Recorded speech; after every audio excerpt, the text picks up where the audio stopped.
పియాజే సంజ్ఞానాత్మక వికాస సిద్ధాంతం ద్వారా పిల్లల మానసిక అభివృద్ధిని 4 వేర్వేరు దశల ద్వారా వివరించారు.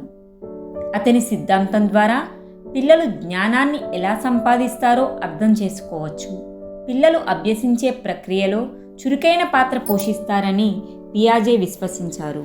ప్రయోగాలు చేయడం, పరిశీలన చేయడం, ప్రపంచాన్ని గురించి తెలుసుకోవడం వంటి వాటి ద్వారా పిల్లలు నిరంతరంగా కొత్త జ్ఞానాన్ని నేర్చుకుంటారని ఆయన ప్రతిపాదించారు. పియాజే స్విట్జర్లాండ్కు చెందిన శిశు మనోవైజ్ఞానిక శాస్త్రవేత్త. ఇతను జెనీవా యూనివర్సిటీలో శిశు మనస్తత్వ ఆచార్యుడిగా పనిచేశారు. 22 సంవత్సరాలకే PhD పట్టా పొందారు. ఈయన తన సొంత పిల్లల మీదనే ప్రయోగాలు చేసి ఈ సిద్ధాంతాన్ని ప్రతిపాదించారు.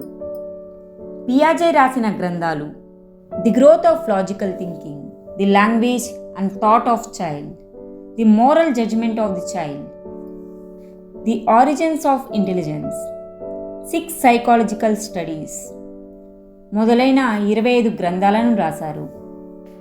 పియాజే ఈ సంజ్ఞానాత్మక సిద్ధాంతాన్ని 4 దశలుగా ప్రతిపాదించాడు. ఇంద్రియ చాలక దశ 0 నుండి 2 సంవత్సరాల వరకు. ఈ దశలోని శిశువులు వారి కదలికలు, అనుభూతుల ద్వారా ప్రపంచాన్ని తెలుసుకుంటారు. పీల్చడం, పట్టుకోవడం, చూడడం, వినడం వంటి ప్రాథమిక చర్యల ద్వారా ప్రపంచాన్ని గురించి తెలుసుకుంటారు. ఏదైనా వస్తువు కనిపించకపోతే ఎక్కడో ఒకచోట ఉండి ఉంటుందనే వస్తు స్థిరత్వ భావనను కలిగి ఉంటారు. ఒక పనిని మళ్ళీ మళ్ళీ చేస్తూ సంతృప్తి చెందే యత్నదోష పద్ధతిలో అభ్యసిస్తూ ఉంటారు. ఈ దశలో పిల్లల అంతర్దృష్టి వికసిస్తుంది. రెండవది పూర్వ ప్రచాలక దశ 2 నుండి 7 సంవత్సరాల వరకు. ఈ దశలో పిల్లలు ప్రతీకాత్మకంగా ఆలోచించడాన్ని ప్రారంభించి వస్తువులను సూచించడానికి పదాలు, చిత్రాలను ఉపయోగించడాన్ని నేర్చుకుంటారు. ఈ దశలో ఉన్న పిల్లలు నేను, నాది అనే అహం కేంద్రీకృత వాదాన్ని కలిగి ఉంటారు. ప్రాణం లేని వాటికి ప్రాణం ఆపాదించే సర్వాత్మక వాదాన్ని కలిగి ఉంటారు.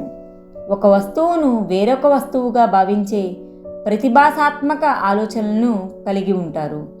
ఈ దశలో సమస్యను పరిష్కరించే సామర్థ్యం అభివృద్ధి చెందుతుంది, కానీ దానిని వివరించే సామర్థ్యం ఉండదు. వస్తువును బాహ్యంగా మార్పులు చేసినప్పటికీ దానికి సంబంధించిన లక్షణాలు అలాగే ఉంటాయి అనే పదిలపర్చుకునే భావనా లోపాన్ని కలిగి ఉంటారు. ప్రతి ఒక్క తార్కిక ప్రచాలకాన్ని తిరిగి చేయలేము అనే అవిపార్యాత్మక భావనా లోపాన్ని కలిగి ఉంటారు. ఒక విషయాన్ని ఒకే కోణంలో ఆలోచించి దానికి భిన్నంగా ఆలోచించలేకపోవడం అనే ఏకమితి ఆలోచనను కలిగి ఉంటారు. మూడవది మూర్త ప్రచాలక దశ 7 నుండి 11 సంవత్సరాల వరకు. ఈ దశలోని పిల్లలు సంఘటనల గురించి తార్కికంగా ఆలోచిస్తూ ఉంటారు. ఆగమనాత్మక, నిగమనాత్మక ఆలోచనలు పెరుగుతాయి, కానీ కంటికి కనిపించే మూర్త విషయాలను గురించి మాత్రమే వివరించగలరు. నాలుగవది అమూర్త ప్రచాలక దశ 12 సంవత్సరాల పైన.